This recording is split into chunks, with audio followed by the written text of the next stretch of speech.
NEET தேர்வு எதிர்ப்புக்கான தனி தீர்மானம் எடுக்கப்பட்டிருக்கு. இப்போ தீர்மானம் நிறைவேற்றினாங்க, லெட்ஜரில் ஏற்றிடுறாங்க. கொஞ்ச நேரத்தில் மோடிஜிக்கு தெரிஞ்சிடும், அமித்ஷாஜிக்கும் தெரிஞ்சது. தெரிஞ்ச உடனே என்ன ஆகுது, ஐயோ இவரா பயங்கரமான ஆளாச்சே, டக்குன்னு அமித்ஷா கிட்டிருக்காங்க தீர்மானம் அவசரம். அண்டமெல்லாம் இருக்குது, இந்த மாதம் காய்கறி வாங்கிடுவேன், கறிகளை வாங்கிடுவேன், எழுதி எங்கே வைப்பீங்க? உங்கள் வீட்டில் தானே வச்சுருக்கீங்க. அதை பார்த்து பக்கத்து வீட்டுக்காரன் பயப்பட போகிறாங்க. ஐயோ இதனால் எந்த புண்ணாக குறைஞ்சி விட்ட காரணம். தயாரிப்பாளர் அர்ச்சனா கல்பாத்தி அவர்களுக்கும் அரசு பதிவு என்ன பார்த்துருப்பாங்கன்னா, இப்போ கோயில்னா அர்ச்சனை, ரசிகன்னா அர்ச்சனா.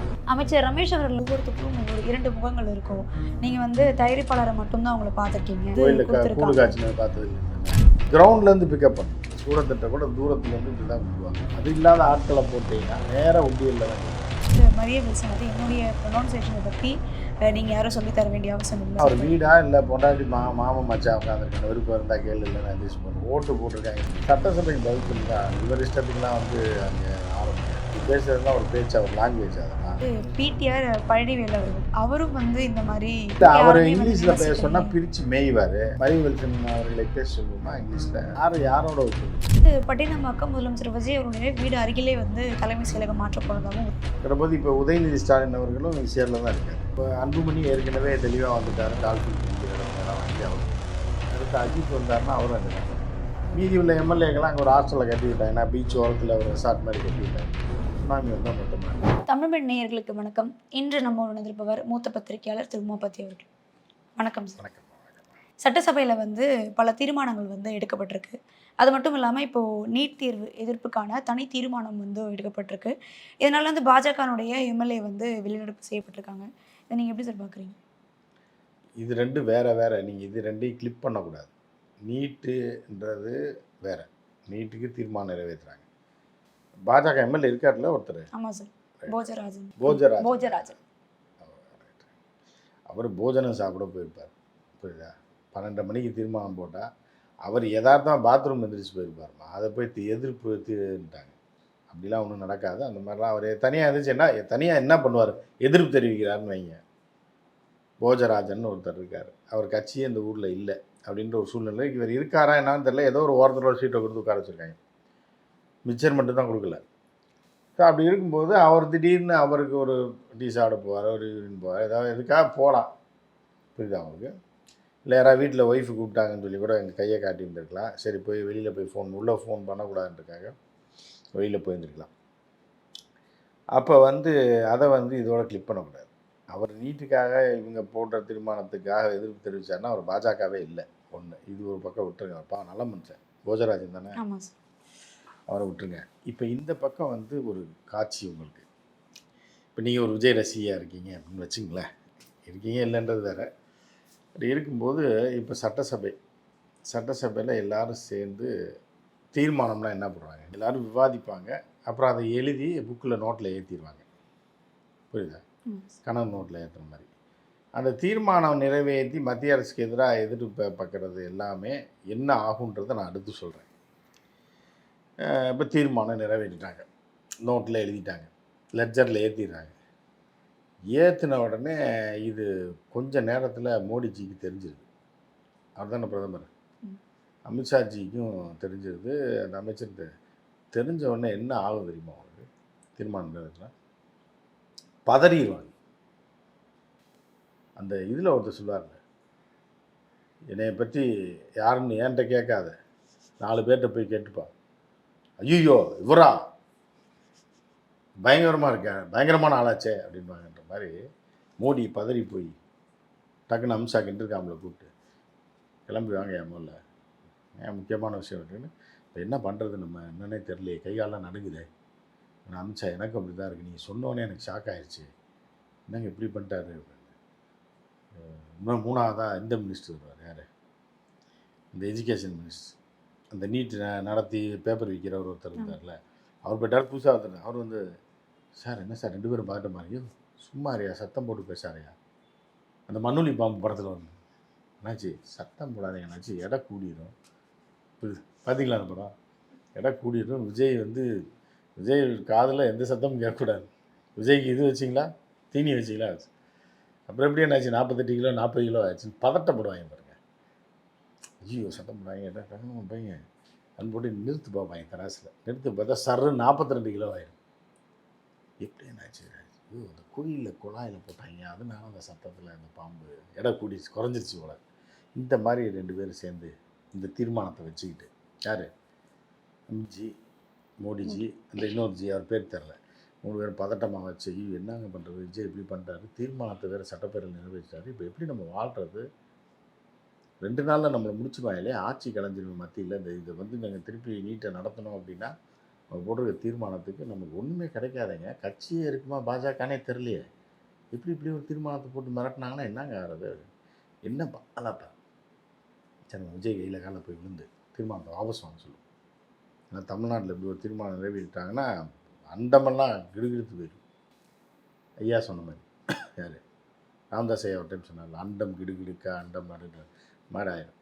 ஆனவுடனே பதறி போய் அப்புறம் வந்து நான் ஃபோன் பண்ணி இப்போ விஜய் சார்கிட்ட மன்னிப்பு கேட்பாங்க நைட்டு தீர்மானம் நிறைவேற்றிருக்காங்கல்ல நான் வாபஸ் வாங்கிடுறோம் 1ஆம் தேதியோட நீட் நடத்த மாட்டோம் நீங்கள் பாட்டு தீர்மானத்தை போட்டுவிட்டு அனுப்புனீங்கன்னா எங்களுக்கு கைகாலெலாம் நடுங்குதில்லை வடிகள் சொல்லுவோம் டக்குன்னு திரும்பினேன்னா எப்படியா படிக்கலை எடுக்கிறதுன்ற மாதிரி இந்த மாதிரி பதறுவாங்கன்னு நினைக்கிறீங்களா?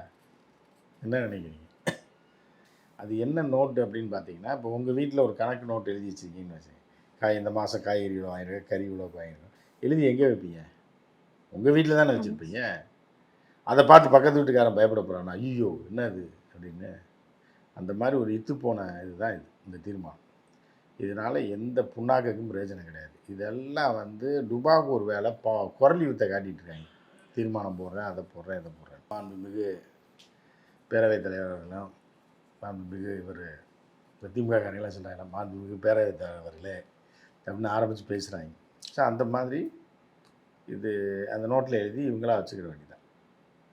புரியுதாங்க? வச்சுக்கிட்டு இப்போ அமாவாசைக்கும் பௌர்ணமிக்கும் ஏதாவது பூஜை காட்டுவாங்க. சரஸ்வதி பூஜை ஆயுத பூஜைக்கெல்லாம் பொட்டு வைப்பாங்க அந்த நோட்டில். இதுதான் நடக்குமே தவிர இந்த தீர்மானத்தினால ஒரு மண்ணாங்கட்டி நடக்காது.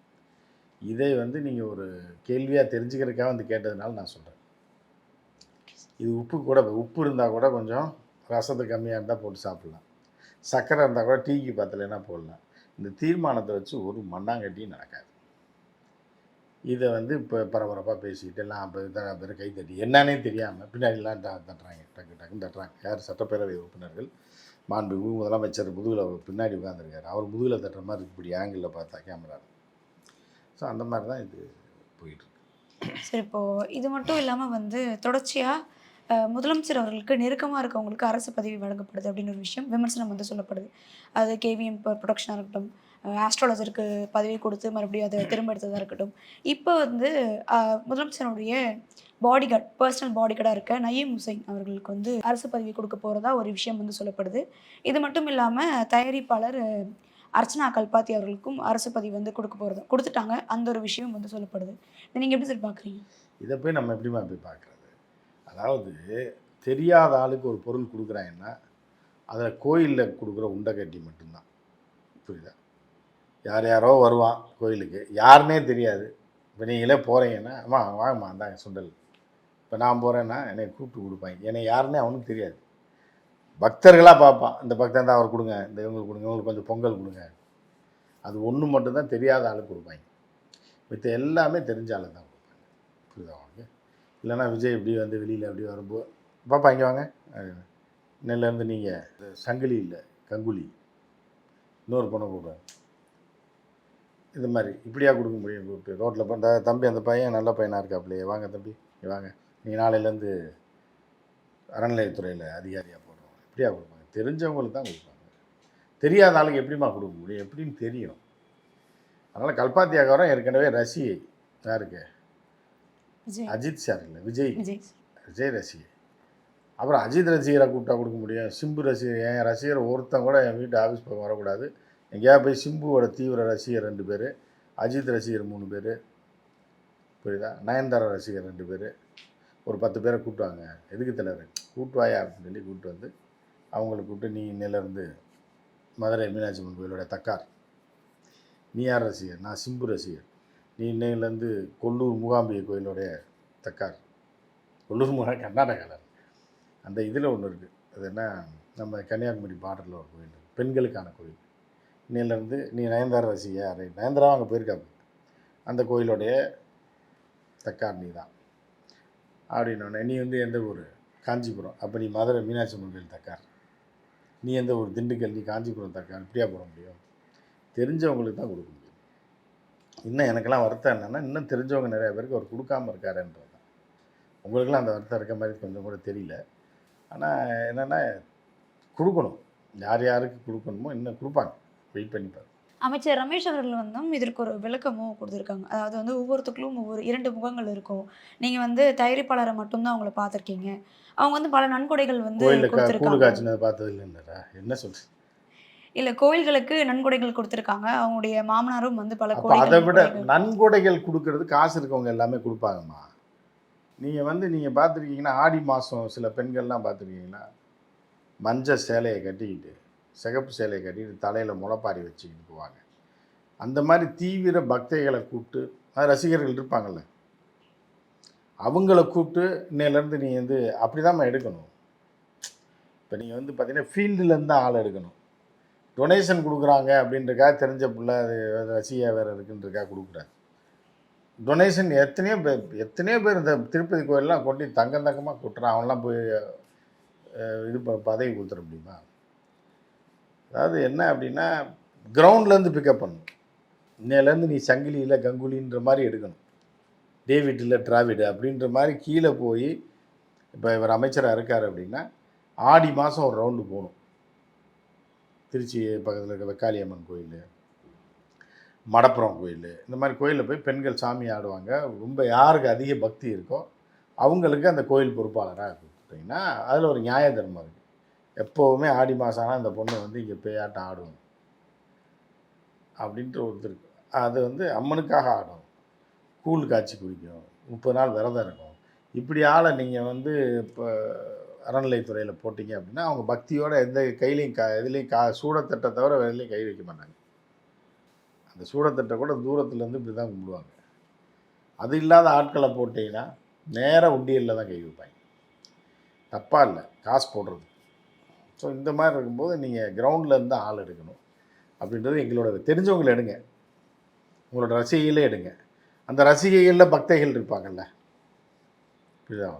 அவங்கள எடுத்து பொறுப்பு கொடுத்தீங்கன்னா நம்ம சந்தோஷப்படலாம். அதை விட்டுட்டு நீங்கள் வந்து டொனேஷன் எழுதி ஒரு படம் எடுத்ததுன்றதுக்காக அர்ச்சனா அவன் என்ன பார்த்துருப்பாங்கன்னா, இப்போ கோயில்னா அர்ச்சனை, ரசிகைன்னா அர்ச்சனா, ப்ரொடியூசர்னா அர்ச்சனா. அப்போ அது மேட்ச் பண்ணிட்டாங்க. அதே தான் அந்த வடிவேல் ஆள் எடுப்பாங்கள்ல கிரிக்கெட்டுக்கு, அதே தான். நீ இன்னிலேருந்து அர்ச்சனா இல்லை அர்ச்சனை அப்படின்ற மாதிரி ஒரு இது, அது நீ தான் சங்கிலி இல்லை கங்குலின்றதுக்காக தான் அந்த மாதிரி தான் போட்டிருக்காங்க. இருக்கட்டும். இவங்க போய் என்ன பண்ண போகிறாங்க? பூஜை பண்ணுறதுக்கு ஐயர் இருக்கார். அவர் ரெகுலராக காலங்காலத்துக்கு அவங்க தான் பண்ண போகிறாங்க. புரியுதா? கவர்மெண்ட்டில் இருக்க அதிகாரி ஈவோ நடத்த போகிறார். எதை? கோயிலில் நடத்த போகிறாரு. இவங்க என்ன அப்பப்போ போனால் ஒரு மாலையை போட்டு கழுத்தில், ஒரு தலையில் ஒரு பரிவட்டம் கட்டி, கொஞ்சம் விபூதியை எடுத்து பூசி விட்டு அனுப்பி விட்றாங்க. புரியுதா உங்களுக்கு? அவங்க இது இன்னொரு குரூப் இருக்காங்க, அவங்க ரொம்ப ஆபத்தானவங்க. அந்த இதில் தான் நீங்கள் கொஞ்சம் கேர்ஃபுல்லாக இருக்கணும். இது இந்துக்களில் அந்த பிரச்சனைலாம் வராது. ஆசீர்வாதம் பண்ணி குங்குமத்தை கொடுத்து அனுப்பிடுறாங்க. அவ்வளோதான். இந்த அம்மா போனாங்கன்னா இவங்களுக்கு ஒரு சந்தோஷம். விஜய் சார் ரசிகையாக இருந்தது, நமக்கு ஒரு பதவி போட்டிருக்காங்க அப்படின்ற மாதிரி அவங்க சந்தோஷப்படுவாங்க. அவ்வளோதான். சார், தலைமை செயலகம் வந்து மாற்றப்படுறதா பல நாட்களா நம்ம செய்திகள்ல பார்த்துட்ருக்கோம். அதாவது பட்டினப்பாக்கம் முதலமைச்சர் விஜய் அவர்களுடைய வீடு அருகிலே வந்து தலைமை செயலகம் மாற்றப் போறதாவும் ஒரு விஷயம் வந்து சொல்லப்படுது. இதை நீங்க எப்படி சார் பார்க்குறீங்க? ஆமாம், அவங்க வீட்டு பக்கத்தில் வச்சா தானே நல்லது. டக்குன்னு போயிடலாம், வந்துடலாம், பெட்ரோல் செலவு மிச்சம், அரசாங்கத்துக்கு பணச்செலவு மிச்சம். இந்த சடசுமே பழசாயிருச்சு. அது கொஞ்சம் ஸ்டைலிஷாக கட்டலாம், அழகாக கட்டலாம். ஜெயலலிதா ட்ரை பண்ணி அவங்க வீட்டு பக்கத்துலேயே இடம் பார்த்துட்டு இருந்துச்சு. இப்போ இந்த காலேஜ் காலி பண்ணிடலாம், கியூன் மேரிஸ் காலேஜை அவங்க வீட்டு பக்கத்துலேயே பார்த்துச்சு. டக்குன்னு போயிட்டு வர மாதிரி. போயஸ் கார்டனில் இடம் இல்லை. அந்த அந்த மேற்பாலம் ஏறி இறங்கினா கியூன் மேரிஸ், அதை ஆட்டே போடணுன்னு பார்த்துச்சு. அப்புறம் எல்லாம் போராட்டம் பண்ணி துரத்தி விட்டாங்க. அதுக்கப்புறம் என்னாச்சு, வேற எங்கேயோ பார்த்துச்சு. கலைஞர் பார்த்தாரு, மவுண்ட் ரோட்லேயே அண்ணா சிலைக்கு பக்கத்துலேயே கட்டினார். அதை இந்த அம்மா வந்து ஆஸ்பத்திரியாக ஒரு நல்ல வேலை பார்த்துச்சு. எவ்வளோ பேருக்கு பயன்படுற மாதிரியான ஒரு மருத்துவமனையாக மாற்றிட்டாங்க. ஸோ இப்படி வந்து ஒவ்வொருத்தரும் பார்த்தீங்கன்னா அந்த அளவு அந்த மாதிரி தான் டிசைன் பண்ணுவாங்க. இப்போ கலைஞர் கட்டின சட்டசபை வேறு லெவலில் இருக்கும். அது உள்ள நீங்கள் பார்த்துருக்க மாட்டீங்க. ஹாஸ்பிட்டல் ஆமாம் சார். கீழே வந்து அந்த அசெம்பிளி ஹால் இருக்குல்ல, அது வந்து வேறு லெவலில் இருக்கும். ஃபாரின் மாதிரி இருக்கும். அடி கட்டினார். அதுவும் அவரால் ஆட்சி முடிகிறதுக்குள்ள பண்ண முடியல. எல்லாம் பண்ணி முடிச்சிட்டாங்க. முடிச்சாலும் இந்த அம்மா வந்து மாற்றிடுச்சு. அதுக்கப்புறம் இப்போ இவர் வந்து நல்லது தானே, ஈசிஆர் ரோட்டில் கட்டுறது நல்லது தானே. கட்டும்போது இப்போ உதயநிதி ஸ்டாலின் அவர்களும் ஈசிஆரில் தான் இருக்கார். இப்போ அன்புமணி ஏற்கனவே தெளிவாக வந்துட்டார். டால்ஃபின் குதிக்கிற இடத்துல இடம் வாங்கி அவர் கட்டிட்டார். இவர் அங்கே தான் இருக்கார். அடுத்து அஜித் வந்தார்னா அவரும் அங்கே தான் இருக்கார். எல்லா பேரும் அங்கே இருக்கும்போது அங்கேயே வச்சுருது நல்லது தான். மீதி உள்ள எம்எல்ஏக்கெல்லாம் அங்கே ஒரு ஹாஸ்டலில் கட்டி விட்டாங்கன்னா, பீச் ஓரத்தில் ஒரு ரெசார்ட் மாதிரி கட்டி விட்டாங்க, நல்லாயிருக்கும். சுனாமி வந்தால் மொத்தமாக அடிச்சு போயிடும்.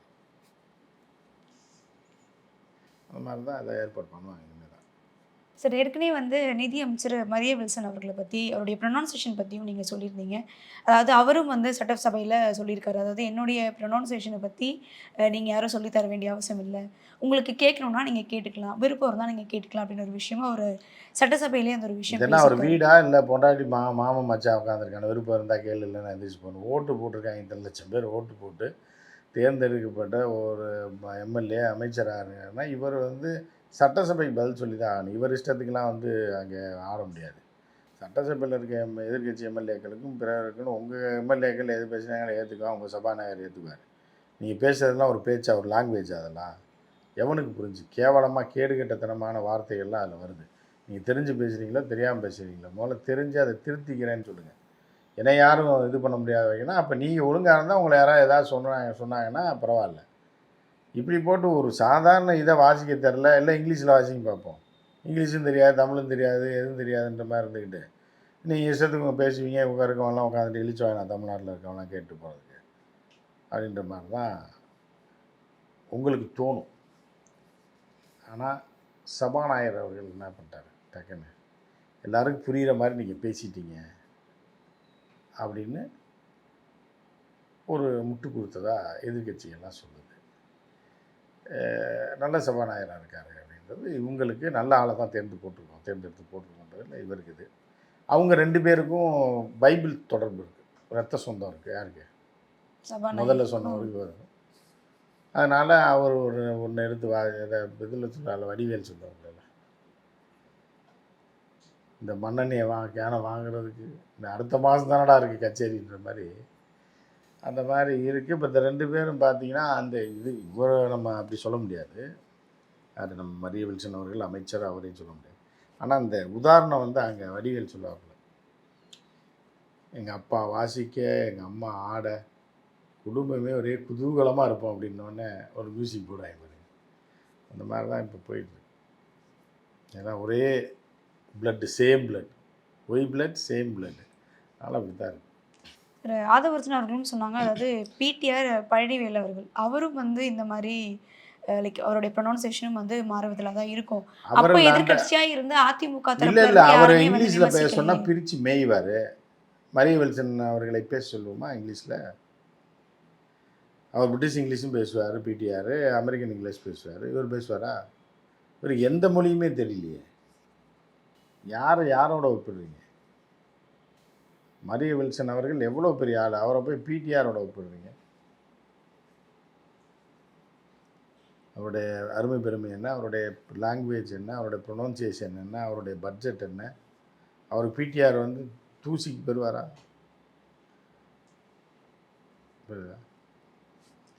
என்னத்த சொல்கிறது சார், சட்டசபையில் ஒரு சின்ன வாக்குவாதமும் நடந்தது. அதாவது ஒரு பக்கம் ஓபிஎஸ் அவர்கள் வந்து இந்த ஒரு ஆட்சி மக்களுக்கு பெரிதும் ஒரு ஏமாற்றம் தான் அப்படின்னு ஒரு விஷயம் சொல்லியிருந்தாங்க. ஒரு பக்கம் செங்கோட்டையன் அவர்கள் வந்து நீங்கள் இடம் மாறி வந்து இஷ்டத்துக்கு என்ன வேணால் பேசாதீங்க அப்படின்னு ஒரு விஷயம் சொல்லியிருந்தாங்க. இன்னொரு பக்கம் ராஜ்மோகன் அவர்கள் வந்து செங்கோட்டையன் அவர்கள் வந்து இடம் மாறினாலும் அவருடைய இதயத்தில் இருக்க படம் மாறல அப்படின்னு ஒரு விஷயம் சொல்லப்பட்டது. தொடர்ந்து இதுக்கான ஒரு பேச்சுவார்த்தைகள் வந்து போயிட்டே இருந்தது. கடைசியில் ஓபிஎஸ் அவர்கள் சொன்ன ஒரு விஷயம், பச்சை குத்தி விட்டுறணும்ன்றது. புரியுதா? சரத்குமார் அவர்கள் அதுதான் சரத்குமார் பார்த்தாரு, குடும்பம்னு சொல்லி பச்சை குத்தி விட்டிங்கன்னா நீங்கள் மாறினாலும். ஆனால் இப்போ டாட்டு அழிச்சிடுறாங்க, அழித்து வேறு பூ மாதிரி போட்டு விட்டுறாங்க. இப்போ புரட்சி தலைவி படத்தை பூ மாதிரி மாற்றிடுவாங்க. இவர் படம் வச்சுருக்கார். செங்கோட்டையன் வந்து பிரிண்ட் பண்ணிட்டார். ஒரு 500 காப்பி பிரிண்ட் பண்ணி வச்சிட்டார். ஒரு 4 நாள், ஒரு வாரத்துக்கு அப்புறம் படம் மாற்றிட்டே இருப்பார். இன்னொரு 200 இருக்கு போல். இன்னும் 2, 3 வருஷத்துக்கு தாங்க அந்த ஃபோட்டோ. அதுக்கப்புறம் தான் இவர் தற்போதைய முதல்வர் ஃபோட்டோவை பிரிண்ட் கொடுக்க போகிறார். அதனால் படம் வேஸ்ட்டாக போயிருன்றதுக்காக அவர் வச்சுருக்காரு. இவர் வந்து எப்படின்னு பார்த்தீங்க அப்படின்னா, அது வந்து எப்படின்னா ஒரு இப்போ என்னென்னா கல்யாணத்துக்கு முன்னாடி என்னென்னா லவ்வர் பேரை குத்திடுவாங்க. புரியுதா? வேறு வழி இல்லாமல் மாற்ற வேண்டிய சூழ்நிலை ஆயிரும். சூழ்நிலை ஆனவுடனே இழுத்து விட்டுருவான். ராஜான்றதை ரோஜான்னு ஏதாவது ஒன்று மாற்றி விட்டுருவாங்க. ஏதாவது ஒன்று இல்லை ரோஜான் இருக்குது அப்படின்னா அப்படி சுழிச்சு விட்டு ஒரு பூ மாதிரி ஒன்று போட்டு இப்போ உள்ள பொண்ணு பேரை அதை சேர்த்து விட்டுருவாங்க. இப்படிலாம் நடக்கிறது தான். இது அப்போ அவங்களுக்கு தெரியாது. அதுக்காக தான் பெர்மனண்ட் மார்க்கு எப்போவுமே போடக்கூடாதுன்றது. இந்த மாதிரி ஃபோட்டோவை வச்சுட்டோம்னு வைங்க பிரச்சனையே. இந்த ஃபோட்டோ வச்சுக்கிட்டு அது ஏதோ ஒரு ஃபோட்டோ ஆமாம் இதுதான் வச்சுருந்தேன். முதல்ல வர ஒரு ஃபோட்டோ இல்லைங்க இந்த ஃபோட்டோ தாங்கன்னு சொல்லிட்டுலாம் யாரும் நம்பிடுவாங்க. புரியுதா? அதுக்காக தான் பெர்மனண்ட் மார்க்குன்றது இருக்கக்கூடாது. பெர்மனண்ட் மார்க்குன்றது இன்றைக்கி உங்களுக்கு தோணுது. ஒரு செயின் பிடிக்கலைன்னா மாற்றிக்கலாம். சரி 10 வருஷம் 5 வருஷம் கழித்து பழைய மாடல் ஆயிடுச்சு அப்படின்னா மாற்றிக்கலாம். ஆனால் பெர்மனண்ட் மார்க் போட்டிங்கன்னா மாற்ற முடியாது. அது பூவு போட்டாலும் சரி புடலங்காயை போட்டாலும் சரி. அதனால் என்ன பண்ணுறாருன்னா செங்கோட்டையனில் அப்பயே தெரியும். பச்சை குத்தி இருந்தாருன்னா நிலமை மாறி. அதனால் ஓபிஎஸ்க்கும் தெரியும். புரட்சி தலைவி படம் வச்சுருந்தார். எங்கள் அண்ணன் மதுரையில் இவர் இருப்பார் செல்லூர் ராஜ். அவர் எப்படின்னா டபுள் சைடு பிரிண்டிங். ஒரு சைடு சசிகலா இன்னொரு சைடு ஜெயலலிதா வச்சுருப்பார். ஜெயலலிதா இறந்தானே இப்படி திருப்பி வச்சிட்டார் சசிகலா படத்தை பார்த்து. சசிகலா ஜெயிலுக்கு ஒன்றா திருப்பி இப்படி ஜெயலலிதா படத்தை வச்சிட்டார். புரியுதா அவரு? ஸோ அந்த மாதிரி டபுள் பிரிண்ட் ஆட்களும் இருக்காங்க. ஸோ அப்படி இருந்தாங்கன்னா அவங்க அப்படி போயிடுவாங்க. அதனால் பெர்மனெண்ட்டாக பண்ணக்கூடாதுன்றது.